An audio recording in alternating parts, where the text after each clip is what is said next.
కేంద్ర మంత్రి బండి సంజయ్ తల్లి శకుంతలకు గుండెపోటు వచ్చింది. దీంతో కుటుంబ సభ్యులు హుటాహుటిన ఆమెను కరీంనగర్ నుంచి హైదరాబాద్ తీసుకొచ్చారు. గచ్చిబౌలిలోని మెడికవర్ ఆసుపత్రిలో చేర్పించారు. శకుంతల గుండెకు వైద్యులు స్టెంట్ వేసి అత్యవసర చికిత్స అయితే అందిస్తున్నారు.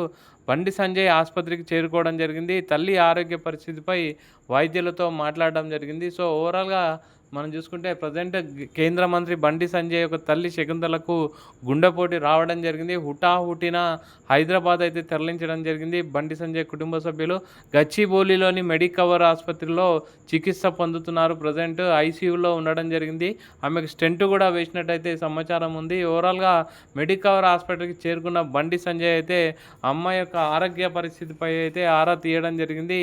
ఓవరాల్‌గా ప్రజెంట్ చూస్తే ఆమె ఆరోగ్యం అయితే బానే ఉందని అంటే వైద్యులు చెప్పడం జరిగింది. ప్రెజెంట్ అయితే మెడికవర్ హాస్పిటల్‌లో ఆమె ఐసీయూలో పెట్టినట్టయితే సమాచారం ఉంది. సో, హుటాహుటిన కరీంనగర్ నుంచి హైదరాబాద్‌కైతే వాళ్ళ కుటుంబ సభ్యులు తీసుకురావడం జరిగింది. ఈ విషయం తెలిసిన వెంటనే కేంద్ర మంత్రి వేరే ఒక మీటింగ్‌లో ఉండడం జరిగింది. వెంటనే హుటాహుటిన అతను కూడా మెడికవర్ హాస్పిటల్‌కి రావడం, తల్లిని పరామర్శించడం, అంటే దానికి సంబంధించిన వివరాలన్నీ మెడికవర్ హాస్పిటల్ వైద్యులతో అడిగి తెలుసుకోవడం అయితే జరిగింది. మనం ఇమేజెస్ కూడా చూస్తున్నాము. అంటే కేంద్ర మంత్రి బండి సంజయ్ తల్లి శకుంతల కేంద్ర మంత్రి అంటే ఆమె దగ్గరుండి చూసుకోవడం జరుగుతుంది. ఓవరాల్‌గా ప్రెజెంట్ అయితే అంతా ఓకే అని అయితే డాక్టర్లు చెప్తున్నారు.